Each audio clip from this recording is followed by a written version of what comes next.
Hi everyone, Don Genova here with another Foodie Friday for Russell Books. And this week I have two brand new books that you'll find on the shelves of the store and also online. And these books I would both recommend for gifts and for the holiday season, or for that certain someone. In one case, someone who's maybe just starting out, wanting to up their game a bit, and in another case, getting into some really amazing Mediterranean flavors. Not to mention that there are Mediterranean flavors in the first book I want to talk about as well. And the first book is called Don't Worry, Just Cook by Bonnie Stern and her daughter Anna Rupert. And Bonnie and I, we've known each other for years. We had a couple of great adventures over the years. And Wow. she and Anna are in Toronto. and I don't know if you recognize that this is a Sicilian bowl that I bought after a trip to Sicily. But anyway, That was a welcome. great trip.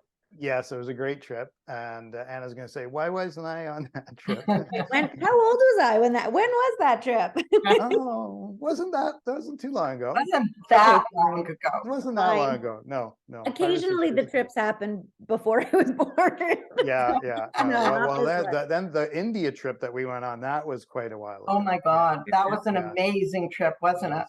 Yes, it was. I still have the rug that I bought the first day that we were there, which I felt like I was totally suckered into. Wow, Buy that's this rug. It's great. Okay, thank really you. But I something still have though. it. Great job. Now, speaking of time, this Mhm. is your first cookbook in a while, Bonnie. So why the length of time between cookbooks? Well, I've wanted to write another one and I just couldn't focus properly. And what happened is in during that time, I did close the cooking school really, because they tripled my rent. And I had it for 37 years and I thought enough is enough. And but I lost sort of my audience to give me the feedback for the food that I cook, because when I had the cooking school, I was always teaching and people were always asking me questions. And I always felt that my recipes included all their questions. So when I write a recipe and I give the directions, I always think, well, what could people be worried about? What could they be thinking about? What could they be asking me? And I try to answer those questions there in the directions. So I felt that I kind of lost that with the recipes. And then during the pandemic, when I started doing recipes on my Instagram account, I would do simple recipes because people found themselves that they had to cook, especially at the beginning when there was no takeout and no restaurants. And people who had never cooked before were starting to cook. And they loved those kind of recipes that they didn't have to kind of search the internet for or press this or press that. And then they started asking me questions again. And so I felt really good about that. And it sort of built my confidence a little bit. And then Anna came along and said, well, this is a perfect time if you want me to help you do this. And what did you say? We've all wanted her to write another book. I say we, meaning our family, but I think like the general public, everyone has wanted her to write another book. And so around the same time, I had just started saying, if you ever wanted to do it and you wanted help, I'd be happy to help. And I just planted those seeds until she was like, well, maybe, and Maybe this is the time. now. And so we went ahead and we did it. Now, when it comes to cooking, Anna, were you always like loving cooking and being in the kitchen with your mom? I think so. I can't think of any time where I didn't want to be in the kitchen cooking with my mom. I think there's a photo in the book where my brother, who's a year and a half older than me, the two of us are sitting on the counter and my mom is holding a beautiful Jacques Pepin rustic plum tart, and my brother and I both have our sheet pans. I'm probably 3 and he's 4, and it's just a piece of pastry with a whole plum on top. We're just like sitting on top of the counter.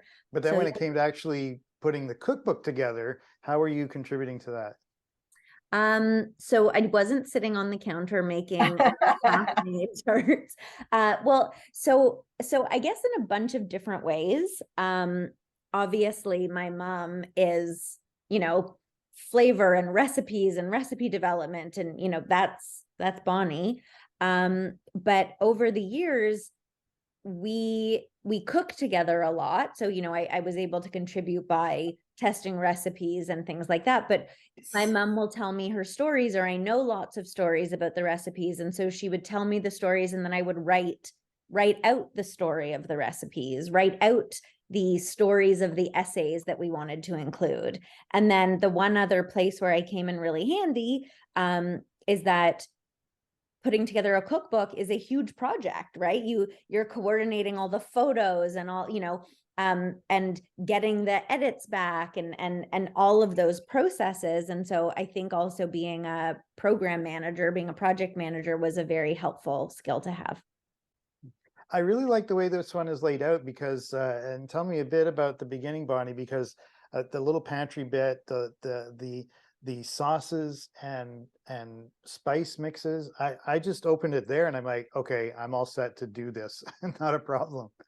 The food stylist was Olga Trushin, who did my other books. And so she came out of retirement to help us. And she was also the prop stylist, and she was also the assistant food stylist. And she sort of planned some of those photographs too. She had the really, really beautiful idea of putting the sauces on the spoons, and she would line them up. You'll see when you open the book, there's a page in the chapter that Dawn's referring to where we have spoons along the side with all the different sauces in them. And so Olga was like, I just want to try something. And she was trying that out, and that helped structure that part a little bit too, it was nice that we all got to sort of influence things in different ways. So I've already cooked 4 recipes from here that Nice. I would gladly cook again. And I just want to tell you which ones I've made and have you say a few things on there. Okay, spice blends and sauces, we covered that. The curly endive salad, although endive was a little hard to find, I just used a nice curly leaf lettuce instead, with green olives and roasted fennel. And that, and I like, Anna, what you say about the flavor of fennel in here and what the roasting does for that. Yes, it's amazing because so many people don't like that licorice taste, but they don't realize when you roast it, it kind of disappears. Yes, and it's so sweet. It's really sweet with like that. And so I enjoyed that one, and I made that for a dinner party, and that went over really well. And I needed a dessert for the dinner party, and what ingredients do I have? Oh, lemon pistachio loaf. I can do that one too. And that's a really, you do it in a loaf pan. It's dead easy. Right? Yeah, it is, and so delicious. Yeah, there's a tiny bit of that left over, but not too much. Yeah. And then I had kind of an ulterior motive to go through the cookies and sweets sections because Russell Books is doing a cookie exchange for employees. So I thought, well, I got to do so. Let's see what Bonnie and Anna have in here. And I made Gwen's caramelized nut cookies. Nice. Which they're originally with almonds, sliced almonds, or coconut, you said. So I had both. So I put those together. And those that's so easy. They're so easy. So easy. Yeah. And then I took on a little bit more of a project with the Bonnie's Rugula. And that's a project. I love these. I've never ever made them. So I approached it with a little bit of trepidation, but your hints, and like you said, this is, well, what are the questions that people ask about doing the recipe? And you had the exact hints in here. Don't put too much filling in there. Don't worry too much about rolling out a perfect circle for the dough. That was just, put it in the fridge for a while, let it firm up a bit. Those are all those things that made it, by the time I finished the 4th piece of dough on there, I was just zooming through it, no problem at all. I want you to tell me a little bit about the rugula, the story that's in the book about, first of all, taking them overseas, and second of all, giving the recipe to Yotam Ottolenghi. Well, it is a very favorite cookie of mine, and I started bringing them to my friends in Israel.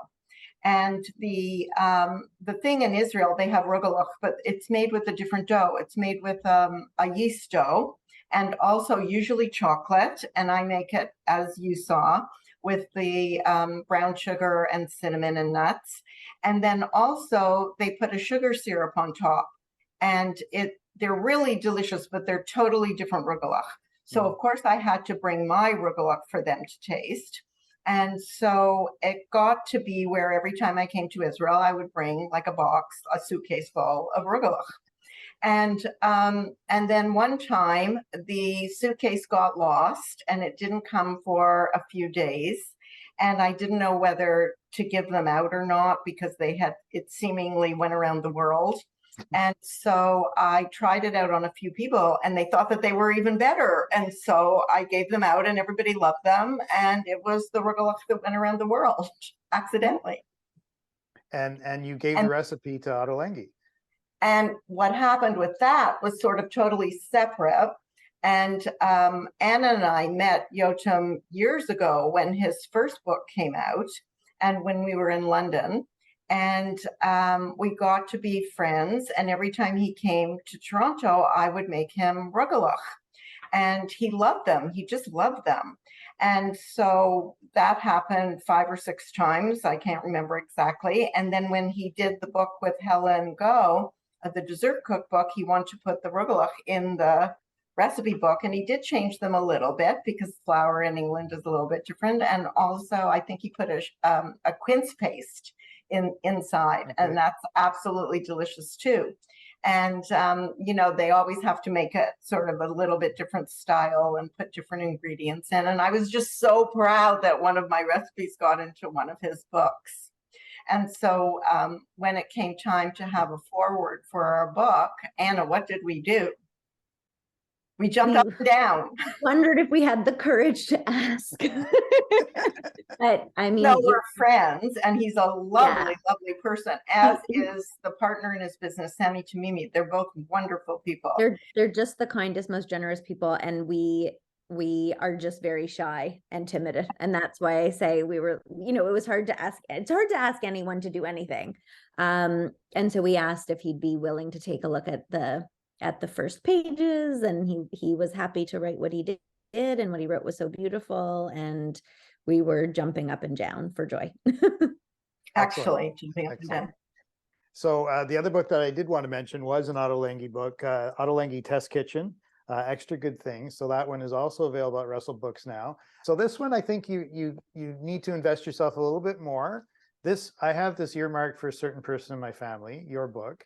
And then this book I would give to somebody who really likes these flavors, but also is maybe looking for new flavors as well. And I think we're lucky enough in Canada now that we can get so many of the ingredients fresh, some of them really fresh, some of them in a bottle or a jar.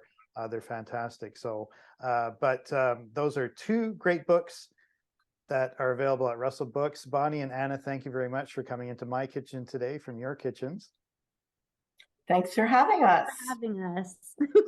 So that's Foodie Friday for this week. Don't forget Russell Books, downtown Victoria on 4th Street, or hit them up on russellbooks.com. I'm Don Genova for Foodie Friday, and we'll see you next time.